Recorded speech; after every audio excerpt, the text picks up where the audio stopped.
Três leituras. A primeira leitura eu quero fazer com vocês na primeira epístola de João, capítulo 2,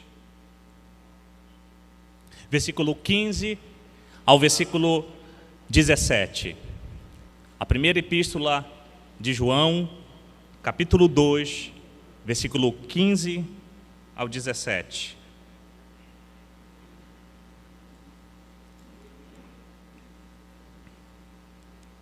Todos encontraram?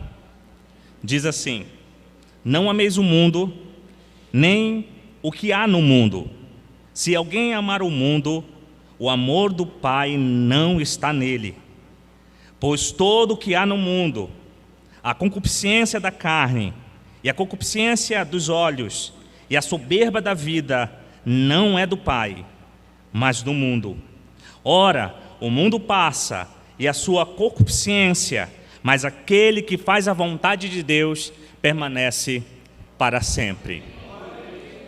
Agora eu quero que vocês vão lá para o livro de Tiago, capítulo 4, versículo de número 7 e 8. Tiago, capítulo 4, versículo 7 e 8.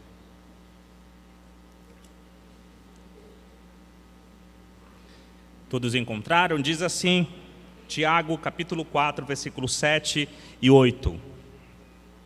Sujeitai-vos, pois, a Deus, resisti ao diabo, e ele fugirá de vós.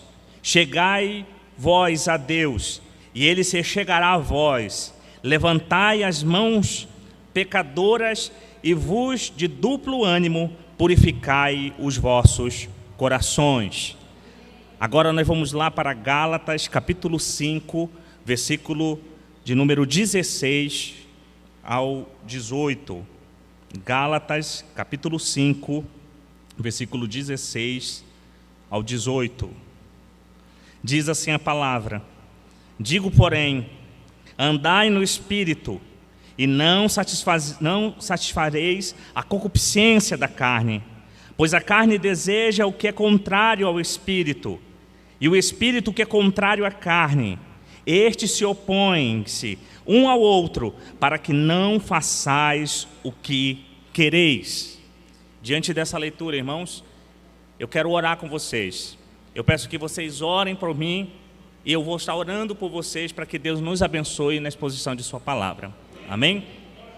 Senhor nosso Deus, Pai Todo-Poderoso, nós já entoamos hinos e cânticos espirituais ao Teu nome.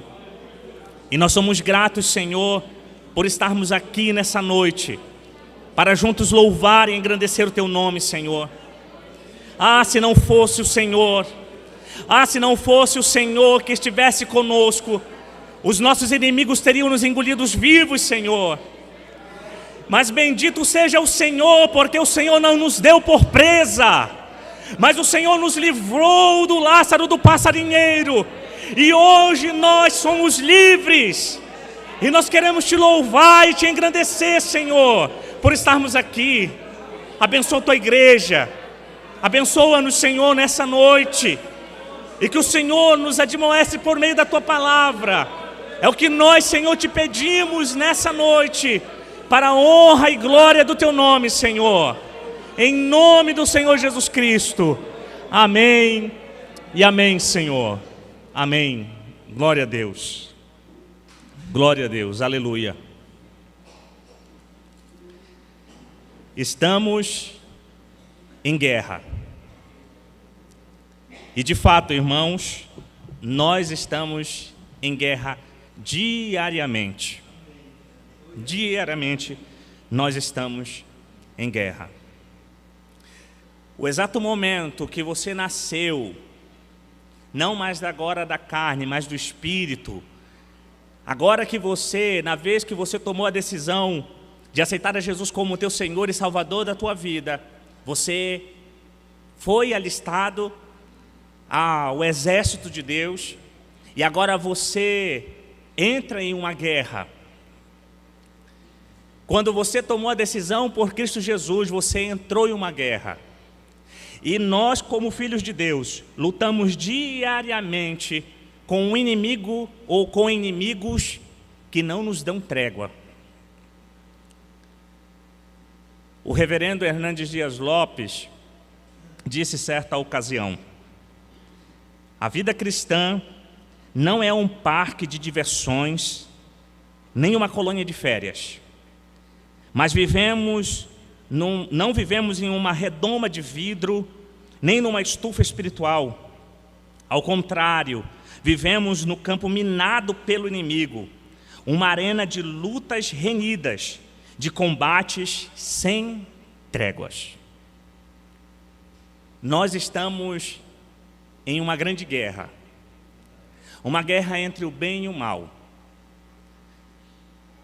E essa é uma verdade nua e crua. Nós estamos em guerra. E não há tempo, não há chance mais de nós brincarmos de crente. Não é tempo de nós nos vestirmos de crente. É a hora de nós nos posicionarmos. É hora de nós nos colocarmos em posição diante das lutas que sobrevêm a nós por meio de 3 grandes inimigos. O que eu vou falar hoje aqui, vocês já ouviram, vocês sabem. E quero hoje aqui com vocês, falar com vocês a respeito dos nossos inimigos. 3 grandes inimigos: o mundo, a carne e o diabo. E depois eu quero encerrar a nossa conversa, a nossa reflexão nessa noite sobre o poder necessário para se vencer os nossos inimigos. E eu quero começar falando com vocês a respeito do nosso primeiro grande inimigo, o mundo. O texto que nós lemos no Evangelho, na primeira epístola de João, se você puder acompanhar, no capítulo 2, versículo 15 e 17, João nos diz o seguinte: não ameis o mundo, nem o que há no mundo. Se alguém amar o mundo, o amor do Pai não está nele. Porque todo o que há no mundo, a concupiscência da carne, e a concupiscência dos olhos, e a soberba da vida, não é do Pai, mas do mundo. O mundo passa e a sua concupiscência, mas aquele que faz a vontade de Deus permanece para sempre. O nosso primeiro e grande inimigo é o mundo. No Novo Testamento, dependendo do contexto, a palavra mundo tem 3 significados. 3 significados. O primeiro significado de mundo é o mundo, o planeta Terra. Quando, por exemplo, nós vamos lá para o livro de Atos, capítulo 17, versículo 24, nós podemos ver que a palavra mundo lá, quando se refere-se ao planeta Terra e todos os seres criados. Em segundo lugar, a palavra mundo também pode significar as pessoas, conforme o texto mais famoso no meio cristão e até fora do meio cristão. Vocês sabem qual é? João 3,16. Porque Deus amou o mundo de tal maneira. Então nós temos o segundo significado, o mundo como pessoa. E em terceiro lugar, a palavra mundo também tem a ideia de um sistema de valores, pensamentos e atitudes corrompidos que são totalmente contrários à vontade de Deus, à palavra de Deus, à moral de Deus, à santidade de Deus. E quando João nos diz para nós não amarmos o mundo, ele está falando do mundo nesse sentido de um sistema caído, decadente, ímpio, mau, maligno. É desse mundo que João está falando para nós. Esse mundo aonde o príncipe, o rei dele, segundo o próprio Evangelho, é Satanás, o nosso arqui-inimigo.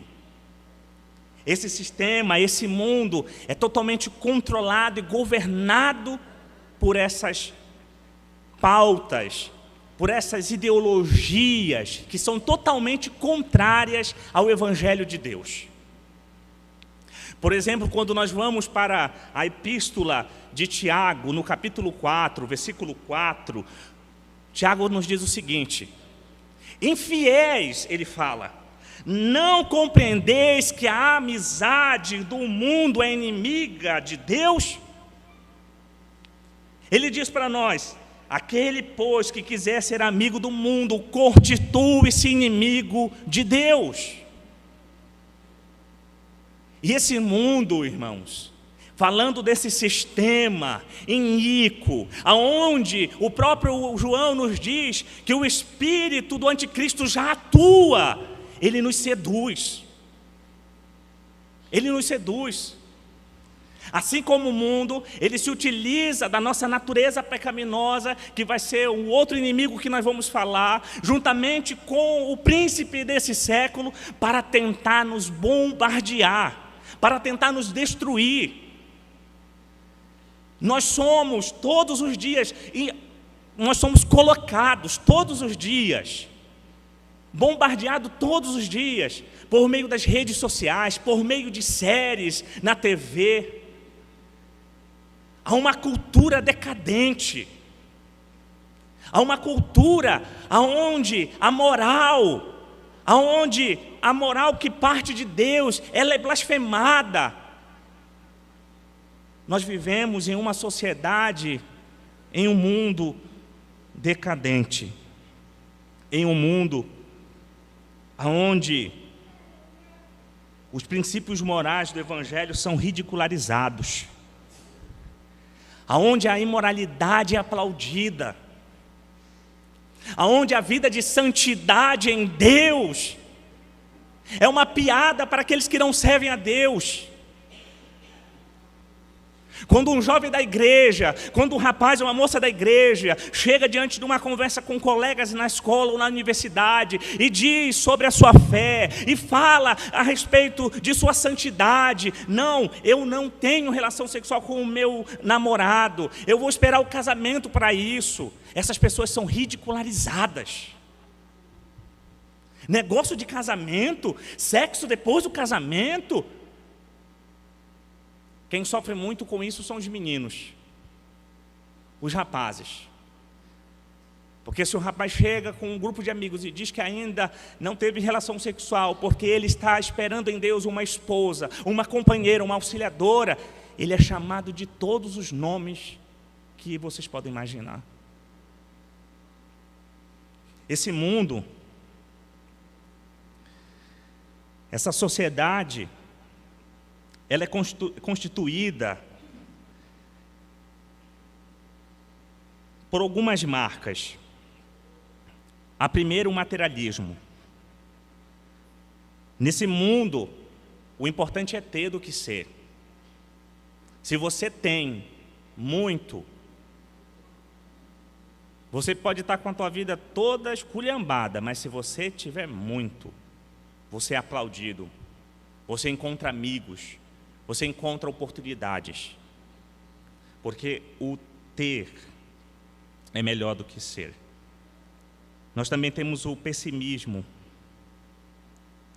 Então, o mundo, ele diz que você pode fazer de tudo para conquistar tudo. Se você quiser conquistar a felicidade, se você quiser conquistar qualquer coisa, você pode fazer de tudo. Você pode estar servindo a Deus, pode estar na igreja, mas você pode ter relação sexual com a sua namorada. Você pode estar casado e se alimentando de algo que tem atingido muitas famílias cristãs, que é a pornografia. Nós vivemos nesse mundo, irmãos, e nós somos bombardeados todos os dias com isso.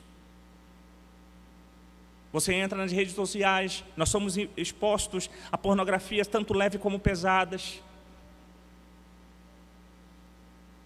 Irmãos e irmãs que ficam publicando e compartilhando coisas imorais.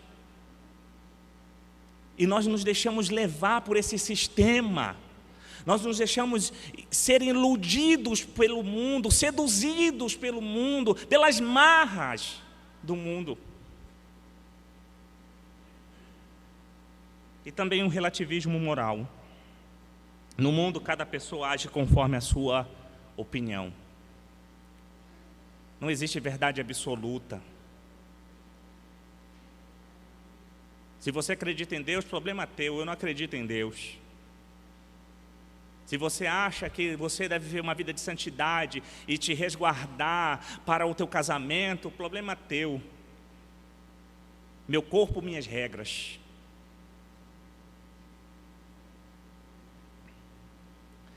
Vivemos nessa cultura decadente, ímpia, má e maligna, em que os princípios morais são ridicularizados, como já falei, a imoralidade é aplaudida, os vícios degradentes são incentivados, como a gente tem visto hoje. Vi um vídeo de uma apoiadora ensinando aos foliões que estavam no carnaval como utilizar maconha, como utilizar cocaína, como fazer tudo certinho para não contrair nenhuma doença. Esse é o mundo que nós vivemos. É esse mundo que levanta-se contra a igreja. É esse mundo que se coloca em uma posição de força e de poder para tentar destruir a igreja. E é por isso que nós, como crentes, nós, como filhos de Deus, não podemos ceder. Nós temos que resistir. Nós temos que lutar.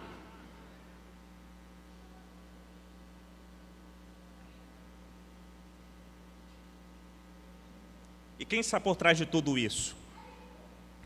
É o próprio inimigo, o diabo. A Bíblia diz que ele é o príncipe deste século e que o mundo jaz inteiro ao maligno. Então vimos, em primeiro lugar, um dos grandes inimigos da igreja. Em segundo lugar, o nosso outro grande inimigo é a nossa carne. Gálatas, capítulo 5, versículo 16 e 17. Por isso digo, vivam pelo Espírito. Olha só, e de modo algum satisfarão os desejos da carne. Aí Paulo completa dizendo para a gente, pois a carne deseja o que é contrário ao Espírito, e o Espírito que é contrário à carne. Então estes dois estão em um grande conflito, em uma grande luta, em uma grande batalha. E é muito interessante que quando Paulo fala de conflito, ele está usando uma linguagem militar. O Espírito Santo está lutando a todo momento, a todo instante, para mortificar a nossa carne.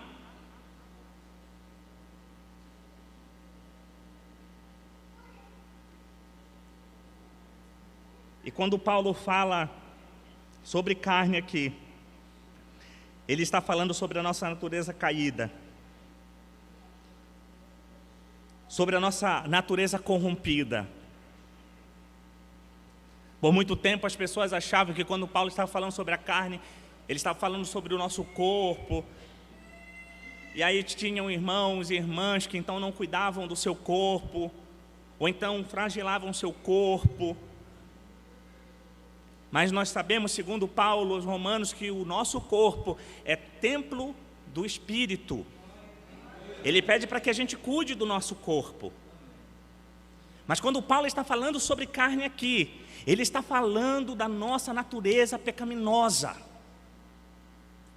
Ele está falando de um animal selvagem, feroz, faminto, que habita dentro de vocês e habita dentro de mim.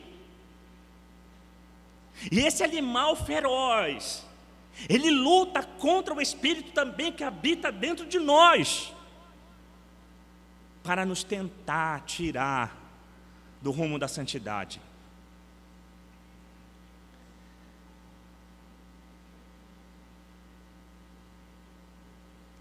Uma vez que Paulo está falando da nossa natureza caída, devemos lutar contra a carne. O Wisby, comentarista, disse: o coração é o laboratório onde as guerras são criadas, a estufa onde germina e cresce, o campo onde dá o seu fruto maligno. O Isbe fala sobre o nosso coração, sobre a nossa natureza pecaminosa. E aí Provérbios, capítulo 4, versículo 23, diz que nós devemos resguardar o nosso coração. Aí eu pergunto a vocês, por que nós devemos resguardar o nosso coração?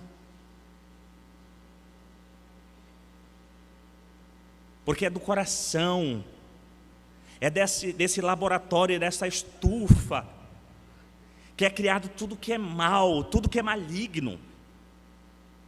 Porque quando nós vamos para Gálatas, quero que vocês abram a Bíblia de vocês, Gálatas capítulo 5, versículo 19 ao 21.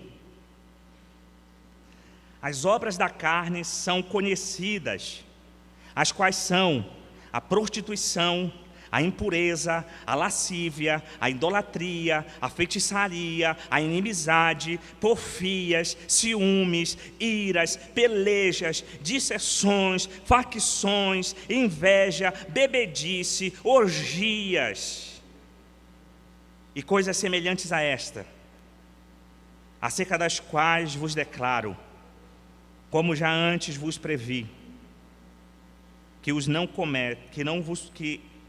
os que cometem tais coisas não herdarão o reino de Deus. É por isso que Provérbios já nos convidava a resguardar o nosso coração,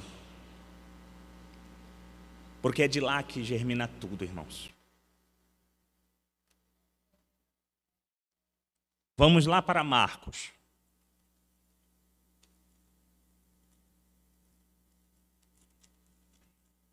Marcos capítulo 7, 21 e 23. Marcos 7, 21, 22 e 23. Olha o que diz Jesus. Pois do interior do coração dos homens saem os maus pensamentos, os adultérios, as prostituições, os homicídios, os furtos, a avareza, a maldade, o engano, a lascívia, a inveja, a blasfêmia, a soberba e a loucura. Todos estes males procedem de dentro e contaminam o homem. Jesus está falando como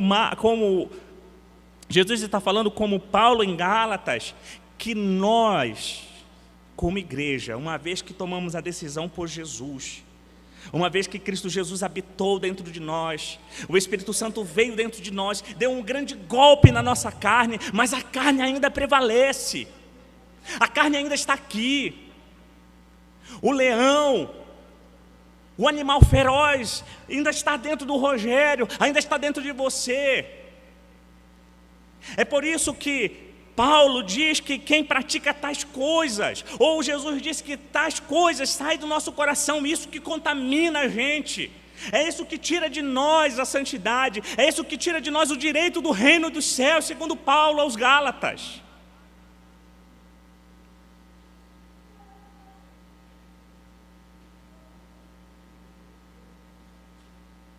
Como o pessoal já cantaram,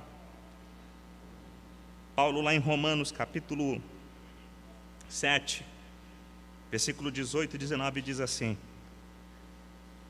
porque não faço o bem que quero, mas o mal que não quero, esse faço. Mas se faço o que não quero, já não sou eu quem o faço, e sim o pecado que habita em mim.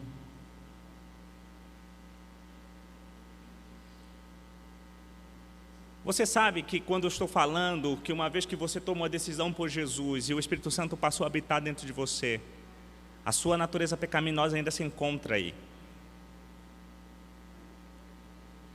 E o mundo, então, nos seduz com a concupiscência dos olhos, a soberba da vida e a concupiscência da carne, tentando de todos os jeitos, de todas as formas, alimentar isso que nós produzimos.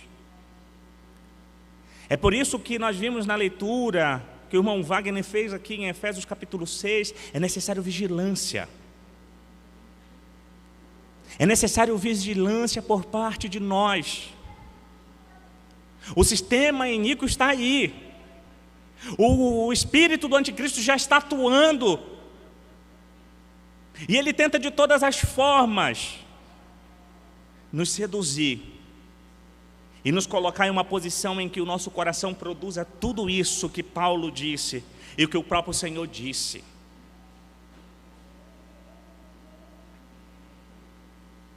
A carne deseja coisas diferentes das que o Espírito deseja. E a nossa natureza corrompida por causa do pecado. E a carne de Gálatas, capítulo 5, versículo 17, ela está aqui. É por isso que Paulo nos convida a lutarmos. É muito interessante que Paulo diz para a gente, Tiago diz para a gente, resistir ao diabo e ele vai fazer o quê? Mas quando Paulo escreve a Timóteo, ele vai dizer o que para Timóteo? Timóteo, fuja do desejo da mocidade, porque o coração é enganoso. O coração dos homens, o nosso coração é enganoso. O nosso coração diz que tem caminhos que parecem retos, mas o provérbio vai dizer que esse caminho não é reto, mas é caminho de morte. É por isso que nós devemos fugir das paixões da mocidade. Enquanto Paulo diz para a gente resistir, nos posicionar, nos colocar, nos vestir de todas as armaduras espirituais, embanhar o escudo, a espada, a oração, e o diabo vai fugir de nós. Mas quando se trata na questão da moralidade, ele pede para nós fugirmos, ele pede para a gente correr.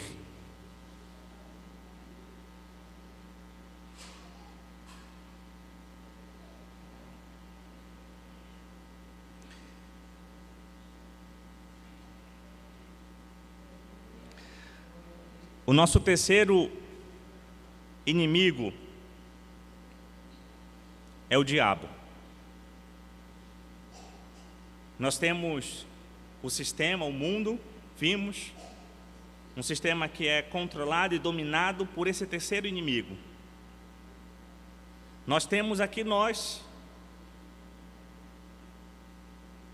a nossa carne, a nossa natureza pecaminosa, que está aqui. E agora nós temos um outro inimigo, que é o diabo. Tiago diz para a gente, resistir ao diabo e ele fugirá de vós. Quanto a essa matéria, há dois perigos e dois extremos, ambos muito nocivos à Igreja de Deus, que eu acho importante, segundo Lima, a gente abordar. Em primeiro lugar, tem pessoas que subestimam o inimigo. Existem pessoas que não têm sabedoria, são cegas intelectualmente, e eles então negam o poder do inimigo. Eles negam a atuação do inimigo. Eles desprezam, desdenham, desvalorizam o poder do inimigo. Tem crente que diz o seguinte: olha, o diabo não passa na frente da minha casa, porque se ele passar na frente da minha casa, ele vai ser queimado em chamas. Irmãos, tenha cuidado com isso. Tenha cuidado com isso. Então nós temos um grupo de pessoas que subestimam o inimigo. E o segundo grupo é que superestimam o inimigo. E aí então tudo já é o diabo. Estou com dor de cabeça, é o diabo. Irmão, toma um remédio que vai passar. Furou o pneu do carro, meu Deus, é o diabo. Um dia desse eu vi um vídeo de uma moça filmando o pai dela, estavam na estrada, e aí ela filmando, eles eram crentes, ela filmando dizendo assim, pessoal, a gente está aqui na estrada porque o motor do carro do papai estourou e o diabo quer parar a nossa missão. E o pai dela olhou para ela, o diabo nada, foi eu que esqueci de colocar água no carburador. Porque tudo é o diabo. Uma certa ocasião, numa igreja onde eu estava, a irmã foi chamada para pregar, como eu, vocês viram, saí dali, vim para cá, e ela fez a mesma coisa para vir pegar a palavra. Ao chegar perto do púlpito, ela tropeça na caixa de retorno. E aí ela tropeça, e quando ela pega o microfone, vocês viram, irmãos? O diabo tentou me jogar. Irmãos, o diabo não tentou jogar ela. Ela estava sorridente para o dirigente, que ela não viu a caixa de retorno. E o que acontece, irmãos, que às vezes nós fazemos do diabo o senhor de tudo que acontece na nossa vida. E a gente precisa ter cuidado com isso. A gente precisa ter muito cuidado e sabedoria e discernimento de Deus contra isso. Tudo é um inimigo, tudo é um inimigo, tudo é um inimigo. Certa ocasião, um pregador disse que uma irmã chegou a ele no gabinete e falou, pastor, eu quero que você ore pelo meu pai porque ele está com um espírito de adultério. E o pastor olhou para ele e falou, ele não precisa de libertação de espírito de adultério, ele precisa se converter, ele precisa se converter do pecado dele. Às vezes nós queremos tirar nossa responsabilidade diante dos atos dos nossos pecados, dizendo que foi o diabo. E quando nós vamos para as Sagradas Escrituras, Paulo vai dizer que o adultério é uma obra da carne, não é do espírito, não é do demônio, é da carne. É o nosso coração que produz, é o nosso coração que gera. Então nós temos que ter esse cuidado de subestimar o diabo e superestimar o inimigo. Então o que a Bíblia diz sobre o nosso inimigo? A Bíblia afirma, como todos vocês sabem, ele era um querubim protetor, mas ele se rebelou contra Deus, se rebelou contra as ordens do Senhor, perdeu a batalha e foi expulso, e hoje ele habita, como Paulo diz em Efésios, no ar. Mas nós vamos para Apocalipse, capítulo 20, versículo 10, e Apocalipse vai nos dizer que a existência desse inimigo é temporária. João vai dizer para a gente que ele já está julgado. Ele já sabe o fim dele. E é por isso que nós, como igreja, precisamos ter cuidado contra esse inimigo. Uma vez que ele sabe que o seu destino, a sua existência é temporária nessa terra e vai acabar, ele vai usar então de todos os jeitos e formas, utilizando do sistema mundano, do sistema caído e maligno, usando da nossa natureza pecaminosa para tentar nos tirar da fé, para nos tirar da salvação. Nós precisamos ter cuidado com isso. O diabo, irmãos, ele sabe o nosso ponto fraco. Ele não é onipresente, mas ele sabe o que tu fez ontem. Ele sabe o que tu fez hoje. Porque Paulo vai dizer que ele tem uma horte, ele tem um grupo, ele tem assistentes, ele tem um monte de demônios que trabalham para ele. E ele sabe de todas as coisas. Ele sabe. Ele conhece teu ponto fraco. E Tiago vai nos dizer que ele nos tenta nos nossos pontos fracos. Ele não vai te tentar, ele não vai te seduzir com coisas que a tua carne não deseja, mas ele vai colocar aquilo que você deseja, aquilo que você ama, aquilo que faz aumentar o teu apetite, ele vai colocar.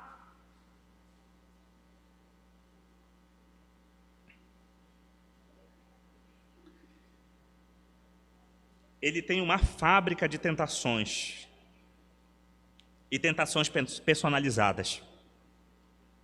Ele sabe o que nos deixa tentados. E o seu objetivo é fazer-nos cair em pecado e nos afastarmos de Deus. E qual é a sua estratégia? É simples, eu já falei. Ele nos tenta usando contra nós a sedução do mundo e a fraqueza da nossa carne. Esse terceiro e grande inimigo, ele se utiliza da sedução do mundo e também da nossa natureza que é fraca. Este luta para que nós, como igreja, que já tomamos uma decisão por Jesus, nós que nos alistamos ao exército de Deus, ele luta para que nós adotemos os valores do mundo. Valores esses que são contrários à moral do Evangelho, os quais opostos aos princípios divinos, e finalmente sejamos atraídos pela nossa inclinação carnal. Ele faz de tudo isso para que a gente caia. Mas, para a sua estratégia funcionar, o inimigo age de algumas maneiras. Em primeiro lugar, a estratégia do inimigo é o engano. Irmãos, mentir é o que ele sabe fazer melhor. João vai nos dizer que ele é o pai da mentira. Ele sabe muito bem mentir. Ele, então, tenta nos enganar. Assim como ele enganou Eva lá no Éden, ele tenta nos enganar, dizendo para a gente que a palavra, que o Evangelho é mentiroso, não é dessa forma, é de outro jeito. Ele tenta de todos os jeitos, de todas as formas, ele tenta nos enganar. E ele tem feito muito isso, principalmente hoje, por meio de alguns pregadores. Homens que não têm a palavra como autoridade bíblica. Levam esse evangelho moderno, e nós precisamos nos converter desse evangelho moderno. Esse evangelho moderno, aonde o inimigo usa esses pregadores para dizer que você é o espelho de Deus, que você é o bambambam, que você é o melhorzão, que você pode tudo.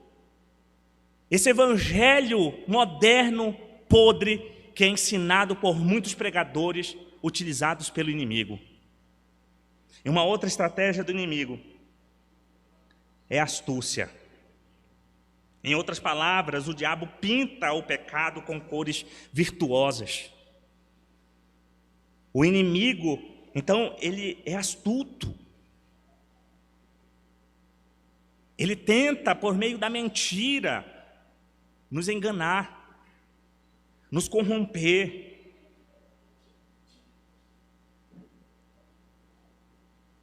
Ele tenta nos seduzir para que a gente caia em pecado. Como diz Tiago no capítulo 1, versículo 14 e 15, cada um, porém, é tentado pelo próprio mau desejo, sendo por este arrastado e seduzido. Então, esse desejo, tendo concebido, dado à luz o pecado, e o pecado, após ser consumado, gera morte. A outra estratégia do inimigo é a perseguição. Ele persegue a igreja. Apocalipse, capítulo 2, versículo 10, nos diz: o diabo está para lançar em prisão alguns de vós, para ser exposto à prova. O inimigo persegue a igreja. Deus levanta homens. O diabo levanta pessoas para perseguir a igreja, para maltratar a igreja. Nós vemos isso todas as vezes nos nossos momentos missionários, na nossa lição. Enquanto nós temos uma boa liberdade, tem irmãos nossos que congregam escondidos por causa de governos, de tiranias. E o diabo então se utiliza da perseguição. A quarta estratégia do inimigo é a acusação. Ele tenta sempre nos acusar. Quando nós caímos em pecado, aquela tristeza vem até o nosso coração, Porque é o Espírito Santo nos convidando ao arrependimento, porque o arrependimento que vem de Deus, ele gera vida. Mas também o inimigo vem do outro lado, jogando setas em nossa mente, em nosso coração, dizendo para a gente que Deus não vai nos perdoar, que Deus não vai nos dar a certeza de um perdão genuíno. E aí nós estamos então gerados, aquele remorso, aquela coisa é gerada dentro de nós e gera morte. E o diabo tenta de todas as formas nos acusar, nos denegrir diante de Deus. Falar para a gente no nosso intelecto, jogando suas setas, dizendo para a gente que o Senhor não vai nos perdoar. Mas quando nós vamos para a Epístola de João, no capítulo 2, João vai dizer para a gente que o Senhor, Ele é fiel e justo para nos perdoar os pecados. E aí nós nos fiamos nisso, porque a palavra nos dá a convicção de que Deus nos perdoa. Seja qual for o pecado que cometemos, o inimigo vai usar de todas as formas para nos acusar, mas nós temos o Evangelho, nós temos a pessoa do Senhor Jesus para nos dar essa convicção de que os nossos pecados são perdoados. Porque o arrependimento que vem de Deus, ele gera vida, irmãos, gera vida. E o propósito de suas acusações sempre é destruição, sempre é essa. Destruir, matar. Como eu falei, a nossa conversa seria dividida em 2 pontos, onde nós iremos falar sobre os inimigos. Falamos sobre os nossos 3 grandes inimigos, o mundo, a carne e o diabo. Para a gente encerrar, eu quero falar sobre a força para vencer o inimigo. E aí eu quero convidá-los a abrir a Bíblia de vocês em Efésios capítulo 6.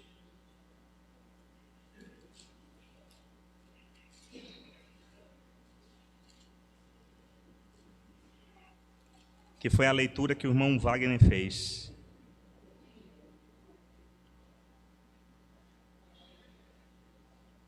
Como é o tema do nosso sermão, como é o tema também do projeto de oração, irmãos, nós estamos em guerra. Em uma guerra espiritual. Ela não é uma guerra fictícia. Diariamente nós estamos lutando. Mas como que nós podemos vencer os nossos inimigos? Paulo vai nos dizer em Efésios capítulo 6, versículo 10 ao 18. No demais, irmãos meus, fortalecei-vos em quem? No Senhor, e na força do quê? Do seu poder. O que ele diz para a gente? No outro versículo 11, revesti-vos de toda a armadura de Deus, para que possais estar firmes contra as astutas ciladas do diabo. Pois não temos de lutar contra a carne e o sangue, e sim contra os principados, contra as potestades, contra os poderes deste mundo tenebroso, contra as forças espirituais da maldade nas regiões celestes. Portanto, tomai a armadura de Deus, para que possais resistir no dia mau, e havendo feito tudo, ficai firme. Estais, pois, firme, tendo cingido os vossos lombos com a verdade, e vestindo a couraça da justiça, e calçando os pés na preparação do evangelho da paz, tomando sobretudo o escudo da fé, com o qual podeis apagar todos os dardos inflamados do maligno. Tomai também o capacete e a espada do Espírito, que é a palavra de Deus, e orai em todo tempo, com toda oração e súplica no Espírito. Vigiai nisto, com toda perseverança, súplica por todos os santos. É aqui que nós podemos vencer o inimigo, irmãos. E aí eu quero rapidamente colocar aqui 6 pontos, 6 verdades que o pastor Hernandes encontra nesse texto e quero compartilhar com vocês. Em primeiro lugar, nós precisamos do revestimento de poder para vencermos o inimigo. Se queremos vencer o inimigo, em primeiro lugar, nós precisamos de revestimento de poder. O que ele diz para a gente no verso de número 10? Finalmente, irmãos meus, fortalecei-vos na força do seu poder. Nós não podemos entrar nessa guerra, irmãos, utilizando-se ou fiando-se em nossa própria força. Nós precisamos da força de Deus, nós precisamos do revestimento de poder de Deus. É isso que Paulo nos diz. Ele diz para nós: no demais, irmãos meus, fortalecei-vos no Senhor e na força do seu poder. Se queremos vencer o inimigo, se queremos vencer os nossos inimigos, nós precisamos nos revestir do poder de Deus. Precisamos ser revestidos, igreja. Precisamos ser revestidos do poder de Deus. Em segundo lugar, precisamos do revestimento de toda a armadura de Deus. Paulo diz: revestir-vos de toda a armadura de Deus. Por isso, tomai toda a armadura de Deus. Se você quer vencer essa guerra, o Evangelho diz que nós temos armas. Nós temos armas para guardar cabeça, corpo e pé. Se você quer vencer o maligno, se você quer vencer a sedução do mundo, se você quer vencer a sedução da tua carne, você precisa se revestir das armas de Deus. É preciso que nos revestemos, que nos coloquemos à disposição de vestir a armadura de Deus. Porque uma vez que nós estamos vestidos da armadura de Deus, nós não damos brecha, nós não damos ocasião, nós não damos oportunidade para a sedução do mundo, para a sedução do inimigo ou para a sedução da nossa carne. Mas quando nós nos revestimos das armaduras de Deus, nós temos a certeza de que nós estamos guardados. Em terceiro lugar, precisamos de vigilância constante.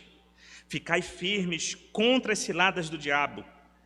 É ficar atento, de olhos abertos, vigiando por todo o instante. É ficar de prontidão para o combate. Paulo diz para a gente, para que a gente fique vigilante. Jesus fala para nós: vigiai e orai, porque o espírito está pronto, mas a carne, ela é fraca. Então é preciso vigilância. Se você quer vencer esses inimigos, você precisa ficar atento, apercebido às coisas que estão acontecendo. Tenha cuidado com o que tu está assistindo no teu aparelho celular, o que tu está curtindo no Instagram, o que tu está vendo no Facebook, o que tu está vendo no TikTok. Vigia o que tu está vendo, porque os olhos é a lâmpada, são as lâmpadas do corpo. Se os teus olhos, segundo Jesus, estiverem em trevas, todo o teu corpo estará em trevas. Mas se os teus olhos estiverem na luz, o teu corpo será luz. Mas isso é preciso vigilância. Vigilância.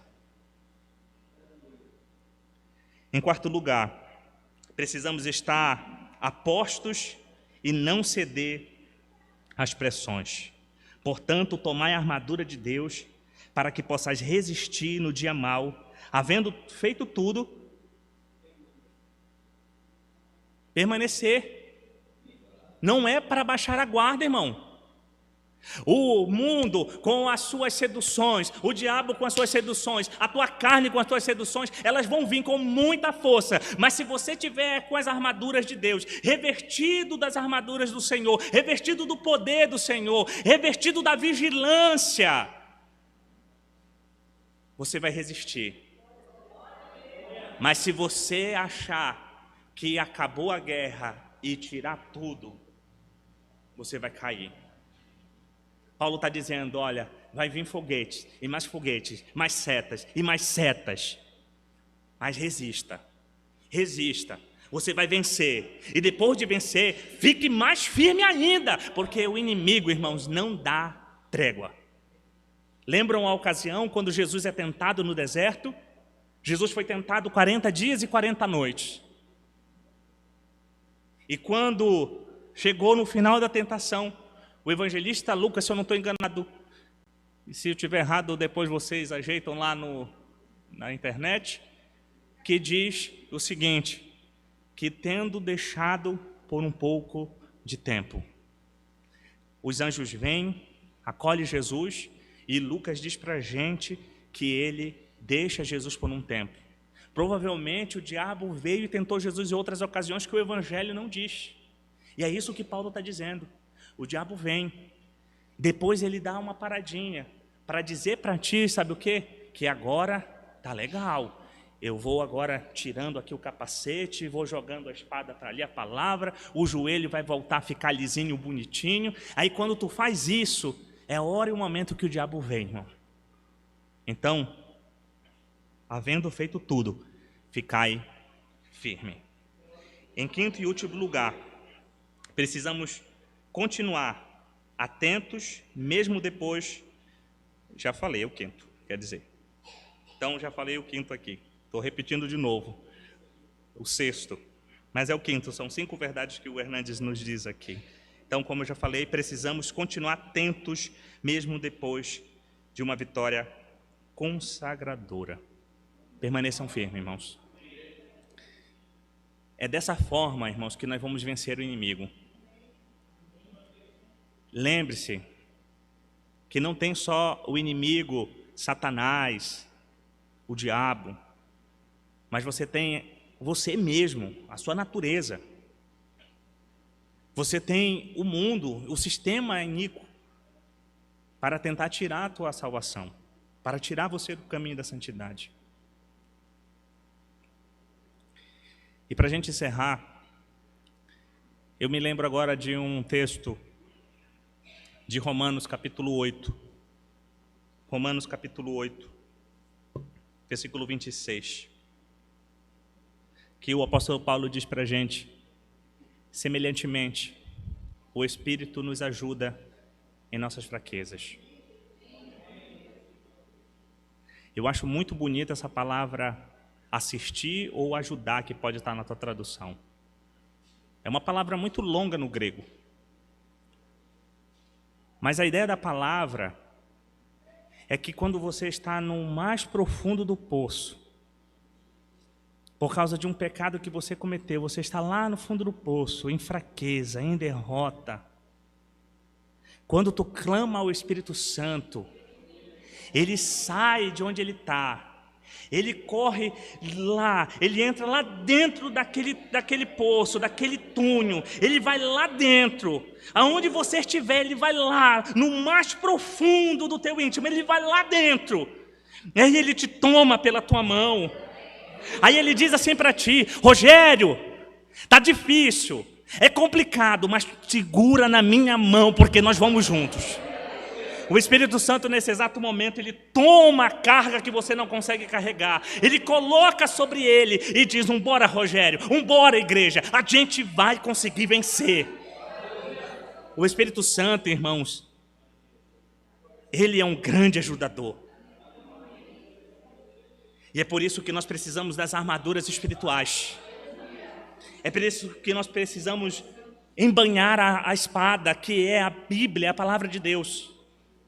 Nós devemos impor a palavra sobre nós, irmãos, ao ponto de chegar como aqueles soldados de Davi que, após lutarem por muitas horas, as mãos deles ficaram duras, ao ponto de eles não conseguirem soltar as espadas. E que nós assim também nos apoderemos da palavra de Deus, nos apoderemos também da oração e nos apoderemos do poder do Espírito, irmãos. Que quando nós fazemos isso, nós temos a certeza de que nós vamos vencer essa guerra. Nós vamos ganhar essa guerra. Que Deus, o nosso Senhor, irmãos, tenha misericórdia de nós. Ontem alguém chegou e falou aqui que estava orando por mim por essa pregação. E quando eu cheguei para conversar com a irmã Rani, ela falou: estou orando por ti. Irmãos, essa semana foi uma semana assim muito difícil. Quase eu não conseguia produzir esse sermão. Estava com muito medo. Uma coisa que toda vez que eu prego eu sinto medo. Eu sinto medo. Mas essa noite, esse sermão de hoje, me deu muito medo. Porque eu estava deixando me seduzir pela minha natureza pecaminosa, achando que eu sou bom demais. E tinha gente orando por mim, porque Deus acho que estava falando para esse pessoal isso. E é por isso que nós precisamos ficar vigilantes, irmãos. Pedro nos diz que o diabo, ele anda ao nosso redor, rugindo como leão. Ele é um animal feroz. Os nossos inimigos são ferozes. Se nós nos fiarmos em nossa força, em nossa sabedoria, nós não vamos vencer essa batalha. Mas se nós dependermos do Senhor, das suas armaduras, do seu poder, do poder do Espírito Santo, da palavra e da oração, irmãos, nós vamos vencer. Que Deus então nos abençoe. Esse é meu pedido e a minha oração em nome de Jesus. Amém.